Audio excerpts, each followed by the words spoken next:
mereka hidup dalam kemewahan wal iqbali ala dunia, dan menerima apapun dari yang diberikan oleh dunia dalam kehidupan.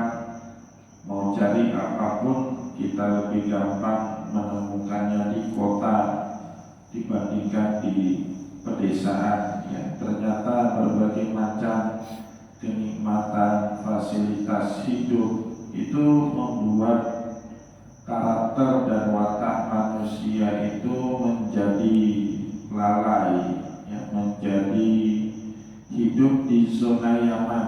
Padahal pada saat manusia mulai hidup di zona nyaman, dia tidak pernah dilatih untuk hidup terbiasa dalam keterbatasan. Pada saat itulah manusia itu tidak lagi punya karakter, tidak lagi punya satu nilai yang mampu mendisiplinkan dirinya untuk tetap berpegang teguh kepada nilai-nilai kebaikan. Semua kita lihat Bapak Ibu dalam lapisan kehidupan masyarakat kita seperti itu.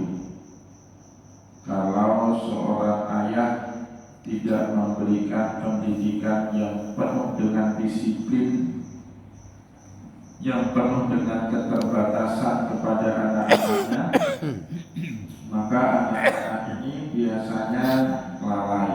Dia akan berada di dalam zona kenyamanannya. Padahal orang tuanya dulu untuk bisa semaju, seberhasil, sesukses seperti yang dilihat oleh anak-anaknya itu penuh perjuangan, berkeringat, berdarah-darah. Pada saat orang tuanya dulu di masa muda berdarah-darah, berkeringat, membangun kesuksesan, berpegang kepada nilai-nilai kebaikan, disitulah kemudian hukum alam semesta akan mendukung orang tersebut untuk menjadi orang baik. Ya, tetapi ketika keadaannya berubah pada generasi kedua, dia tidak disiplinkan dengan pendidikan dari orang tuanya. Nah, maka ini Bapak Ibu yang menerangkan ya, dalam strata sosial kita kenapa banyak orang hancur generasinya pada generasi kedua ataupun ketiga ketika tidak diberikan pendidikan yang cukup baik kepada mereka.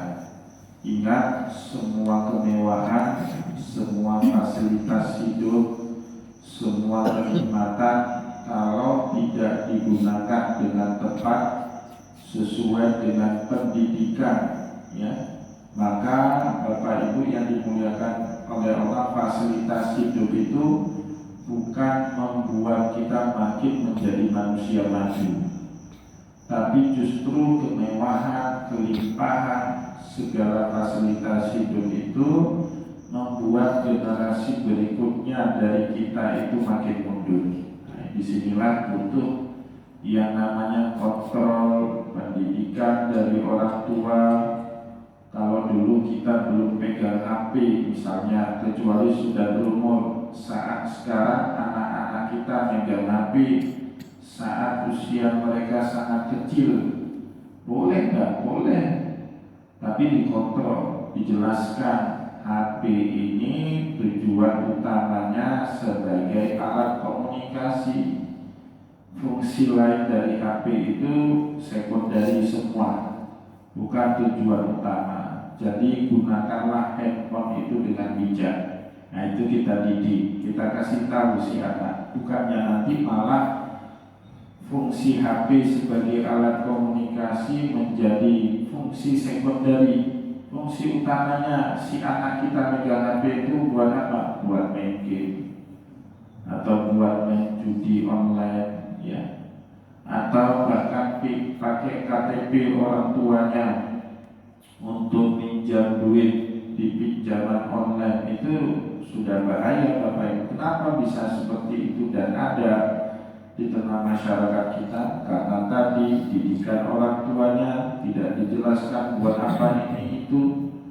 kemudian orang tuanya tidak mengontrol anaknya, ya anak-anak yang namanya anak-anak, bapak ibu tahu ayahnya banyak duit, kalau tidak dikontrol dan dididik dengan baik, dia akan terlena dengan comfort zone itu, dengan zona nyaman yang sudah dia nikmati dalam hidup. Nah, ini semua bapak ibu berakumulasi dan membuat kehidupan orang yang hidup di kota yang penuh dengan kecukupan, yang penuh dengan fasilitas, biasanya bawaannya sulit untuk menerima nilai-nilai kebaikan ya, yang ada di dalam alam semesta. Ya, maka pendidikan itu harus sederhana, Bapak Ibu. Lembaga pendidikan itu harus sederhana, nggak boleh mewah. Ya, kalau saya masih meyakini itu. Kenapa? Kalau mewah semua orang siap, tapi kalau sederhana tidak semua orang senang, Bapak Ibu. Nah, saya menolak betul itu lembaga pendidikan. Saya ada dengar kemarin ada satu lembaga pendidikan boarding pesantren. Pesantren itu ajaran utamanya itu sederhana, hidup sederhana, diajari kita untuk bisa bertahan dalam kesederhanaan. Kalau dalam kemewahan, insya Allah semua kita siap. Tapi kalau hidup dalam kesederhanaan, tidak semua kita mampu. Tapi sekarang ada pesantren mewahnya lebih daripada rumah kita, Bapak. Ber-AC itu tidak baik. Ya, ada pesantren ber-AC, ada kolam berenang, itu kurang baik untuk pendidikan level pesantren, itu nggak sesuai karakter pesantren. Nah, saya ingat dulu waktu di pesantren kadang-kadang kamar kita dibiarin kotor. Pernah sekali waktu orang tua kami datang menjenguk di saat kamar kami sangat berantakan. Padahal di kamar itu ada satu orang ustadz pengawas. Ustadz pengawas itu dipanggil sama ayah saya, kok ini kamarnya dibiarin kotor? Sengaja Pak saya kotorin. Saya pun dengar jawaban guru saya itu kaget. Kok gitu ya jawabnya? Sengaja Pak saya kotorin. Saya tahu ini anak-anak santri saya ini banyak orang kaya, terbiasa dia hidup bersih. Sekali-kali dia harus menikmati hidup dalam keadaan kotor. Pak, benar. Jadi saya Bapak Ibu dalam keadaan bersih, insya Allah nyenyak tidur, dan juga dalam keadaan kotor sampai hari ini nyenyak tidur dengan pendidikan seperti itu. Hana mencih, bahasa jadi hana menyanyi. Ada lagi Pak jamaah kita sekolah di satu sekolah elit di Banda Aceh yang biaya per bulannya itu lebih mahal daripada SPP semester anak kuliah. Tidak usah saya sebut nama sekolahnya. Pulang dia sekolah, kebetulan ada saya di situ. Anaknya itu merengek, Pak, mobil kita udah jelek, nggak mau seperti mobil ayahnya teman saya. Bagus mobilnya, enak, rumahnya besar, rumah kita jelek. Nah, setelah anaknya merengek, saya dengar ya, anaknya pergi bermain sama teman-temannya. Saya bilang sama jamaah kitanya, nyerong gak jadi lebih dari kita. Kalau lama sekali di situ, anak Anda bisa jadi kapitalisme sejati. Kecil-kecil SD sudah mikir seperti itu. Ini calon kapitalisme, Bapak Ibu. Benar-benar dikeluarin, alhamdulillah, dikeluarin anaknya di situ. Karena bukan seperti itu pendidikan. Bahwa dia jadi sukses dan hebat itu suatu hal nanti. Tapi pendidikan juga dibentuk dengan keadaan seperti itu, Bapak Ibu. Coba lihat orang main bola kalau mau berhasil, itu kan latihannya keras betul, dicampur, disiksa tubuhnya itu ya, sehingga dia punya kekuatan fisik. Setelah tanding menang, nah dia liburan. Nah, itu dua hal yang berbeda. Latihan, tempat pendidikan itu memang seperti itu karakternya. Tapi kalau di tempat pendidikan sudah diberikan kemewahan, fasilitas ini dan itu, dia nggak kuat Bapak Ibu dalam menghadapi kehidupan. di masa yang akan datang yang penuh dengan tekanan, yang penuh dengan tantangan, ya kan? Sudah terbiasa enak hidupnya itu. Nah, saya baru-baru ini baca sebuah novel, ada itu kan, kita sering nonton filmnya, kita nonton, tapi novelnya jarang kita baca. Film Superman, manusia sakti yang bisa terbang, ternyata itu ada penjelasan ilmiahnya dalam novel fiksi itu. Ditanya gini, kenapa Superman itu bisa terbang, bisa menjadi manusia super? Ternyata Bapak Ibu, Superman itu bukan berasal dari bumi dalam novel itu. Dia berasal dari satu planet yang daya gravitasi di planet itu 1000 kali lebih kuat dibandingkan gravitasi yang ada di bumi. Bumi kita ini kan ada gravitasinya, Bapak Ibu. Kalau nggak ada gravitasi ini, barang ini melayang seperti di ruang angkasa, melayang dia. Karena ada gravitasi, kita lempar pasti dia tertarik ke bawah. Kita pun Bapak Ibu bisa duduk ini ya, tidak melayang karena ada daya gravitasi. Kalau kata Allah dalam Al-Quran, walakum fil ardi mustaqarrun wa mata'un ilahin. Kalian hidup di dunia ini mustaqar, menetap, tidak melayang, tidak mengambang. Kita nggak bisa buat peradaban, Bapak Ibu, nggak bisa buat rumah. Kalau nggak ada daya gravitasi, gimana itu Pak Tito mau buat rumah, fondasinya melayang-layang, gimana? Nggak bisa, ya kan?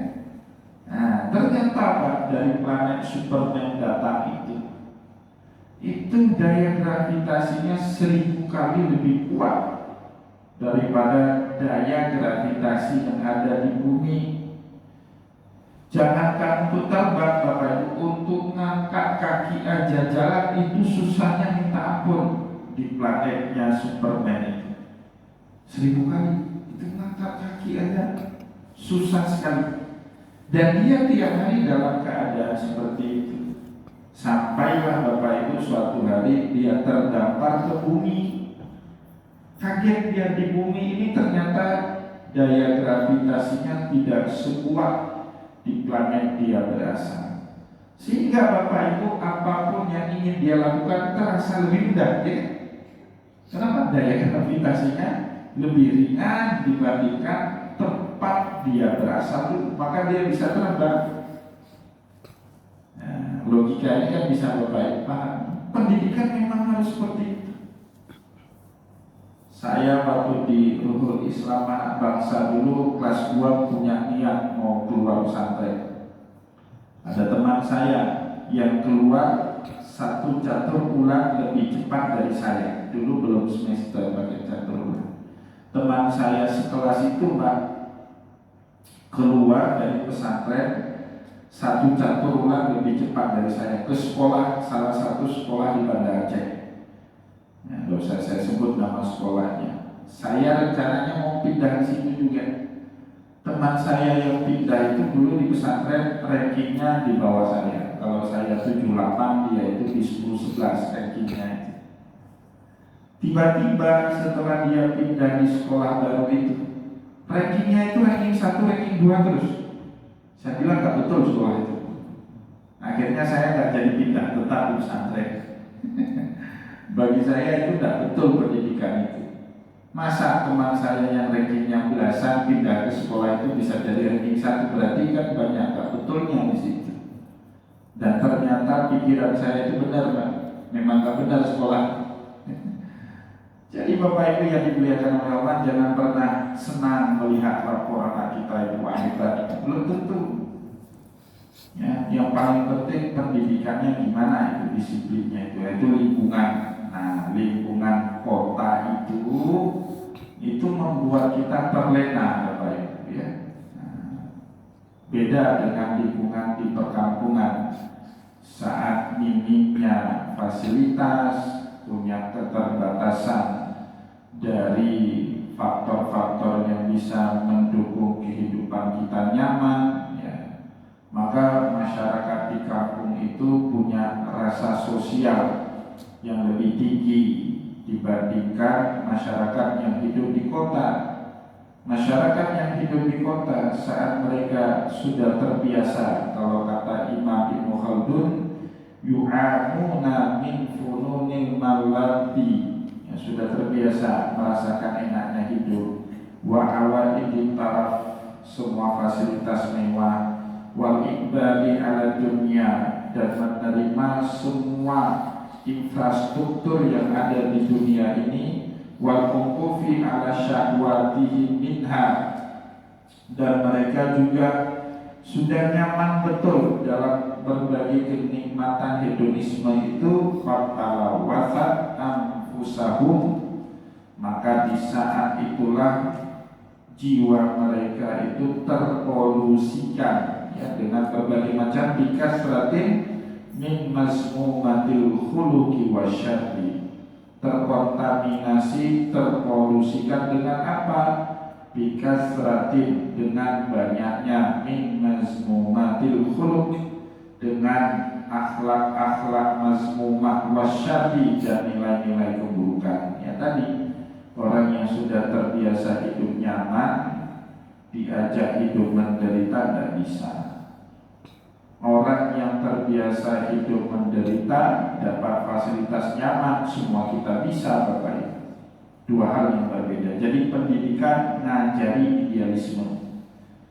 Walaupun nanti waktu di usia tuanya, waktu dia dewasa, tidak sepenuhnya nilai idealisme itu bisa dipraktekkan.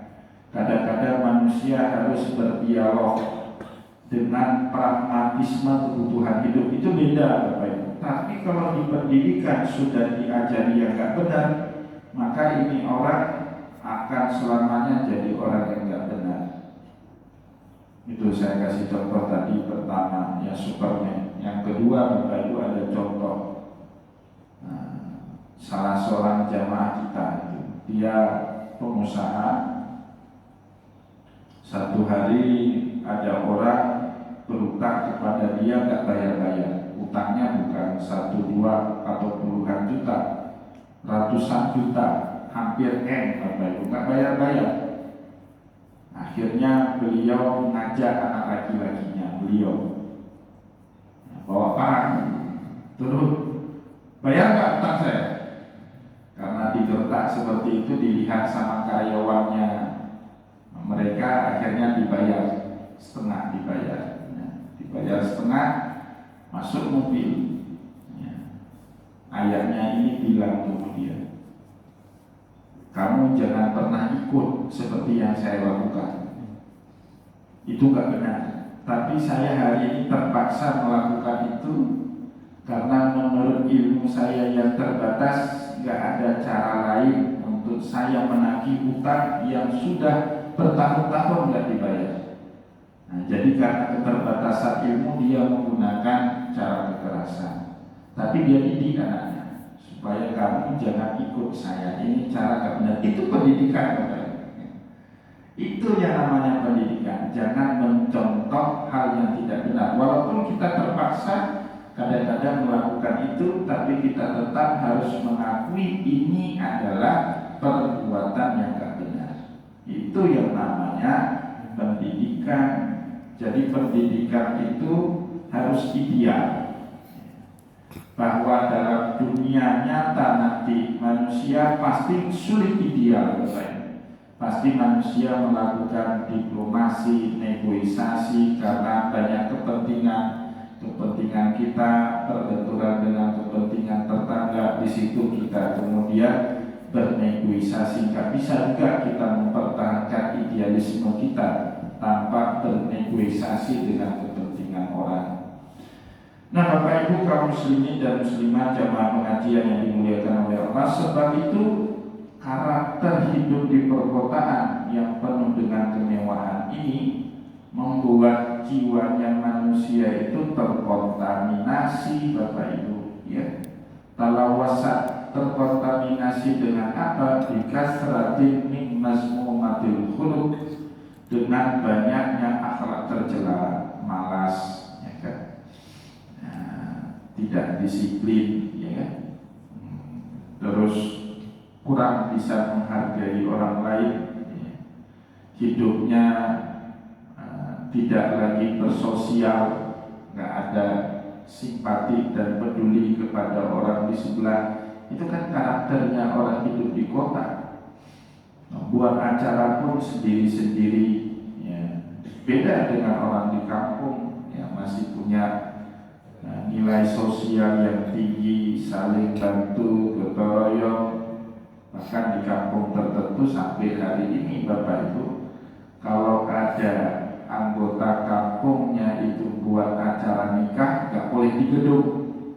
Kenapa nggak boleh di gedung? Karena kalau di gedung semuanya diurus sama sohibul bait, masyarakat kampung dan punya kontribusi, mereka takut akan hilang nilai-nilai gotong royong yang ada di masyarakat kampung itu.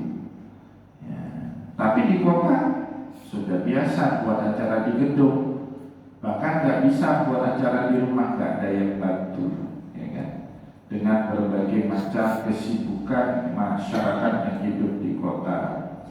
Nah, maka Bapak Ibu yang dimuliakan oleh Allah, sedikit demi sedikit karakter orang kota ini, kata Imam Ibnu Khaldun, bamudat alaihim turuqul khairi wa masadiquhu biqadri ma hasalallahu min dalika hatta laqad dhahabat anhum madhahibil ismati fi ahwalihim.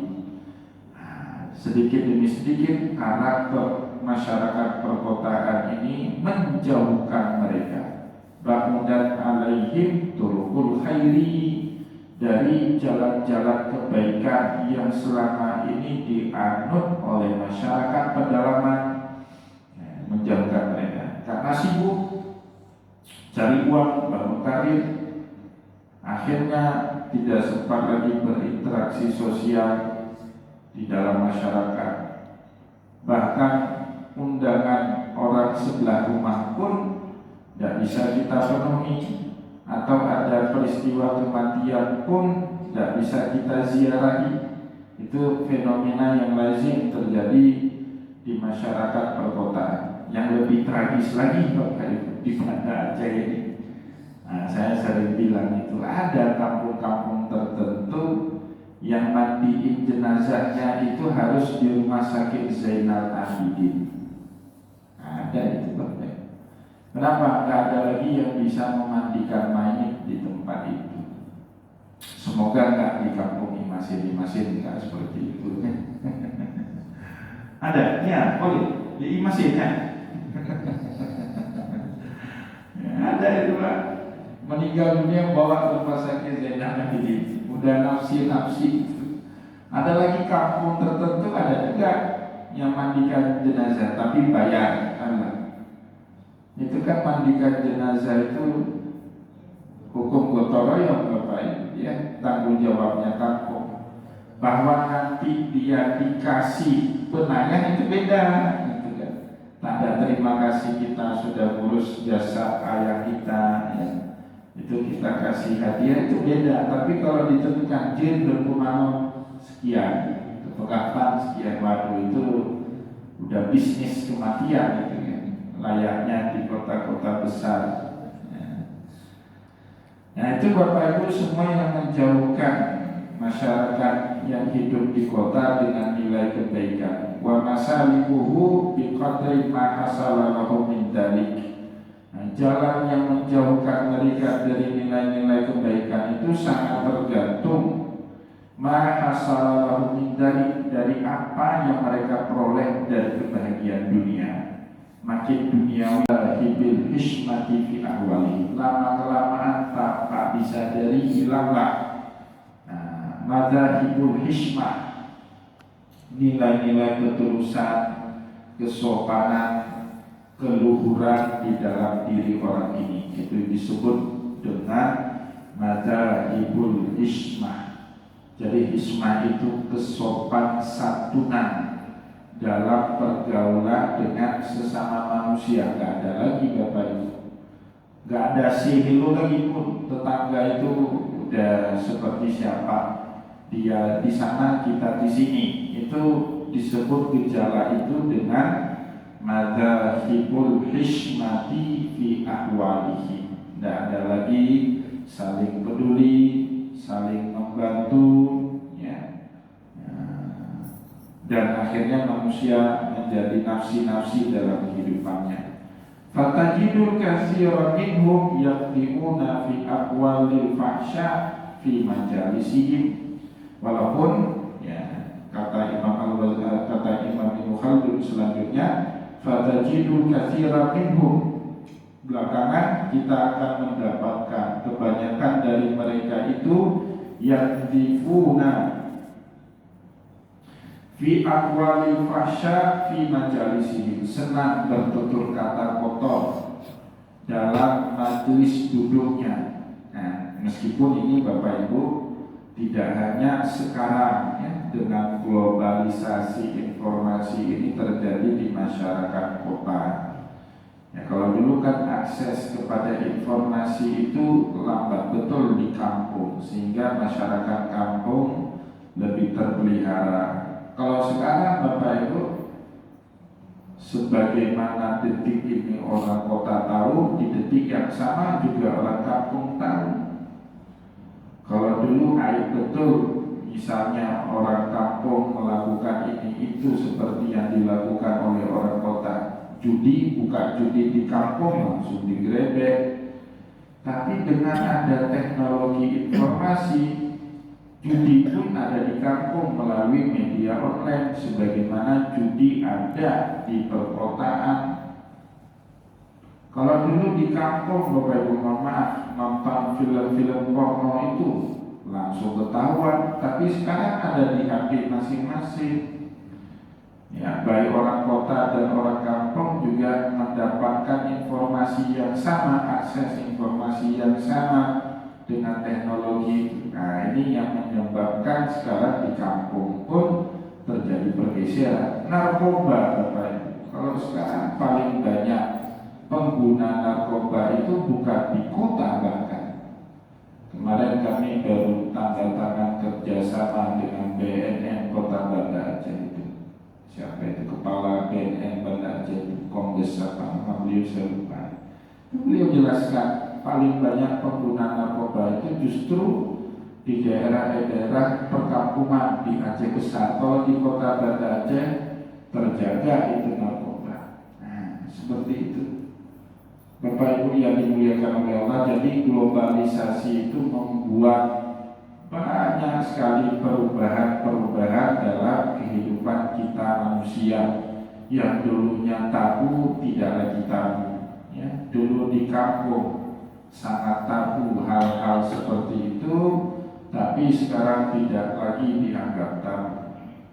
Dulu di kota Bapak Ibu satu-satunya tempat yang bergelimang dengan segala apa yang dibutuhkan oleh manusia, sekarang di kampung pun bisa menjadi hal yang sama. Ya, Bapak Ibu dengan akses handphone itu bisa dapat barang apapun tanpa harus pergi ke kota. Kalau dulu kan nggak bisa, orang ke kota, cari motor ke kota, cari rice cooker ke kota. Sekarang nggak usah ke kota, orang pedalaman Indrapuri asal punya internet dia bisa beli rice cooker tanpa harus ke kota. Kurirnya yang datang antar rice cooker ke rumah dia. Beli baju tidak harus ke kota, kurir akan antar baju yang dia beli ke Indrapuri. Nah, itu zaman berubah, sehingga Bapak Ibu sekarang kampung juga menjadi tempat yang sama, banyak maksiat sebagaimana perkotaan. Nah, itu terjadi pergeseran di dalam kehidupan kita sekarang. Bapak Ibu kaum muslimin dan muslimat jamaah pengajian yang dimuliakan oleh Allah, kita cukupkan bacaan kita pada kesempatan subuh kali ini. Insya Allah pada pertemuan yang akan datang kita akan lanjut lagi dengan sikap seperti apa yang harus kita lakukan untuk membentengi nilai kita, membentengi diri kita dengan nilai-nilai agama, sehingga walaupun kita hidup di kota, hidup di pedalaman, apapun keadaan berubah, Tetapi nilai-nilai itulah yang terus akan menjaga kita untuk tetap ihdinas siratal mustaqim di jalannya Allah Subhanahu wa taala. Semoga apa yang telah kita sampaikan pada kesempatan subuh kali ini bermanfaat kepada kita semua. Saya mohon maaf jika ada yang tidak berkenan. Wallahu muwaffiq ila aqwamit thariq wa nasrun minallahi wa fathun qarib. Wassalamualaikum warahmatullahi wabarakatuh.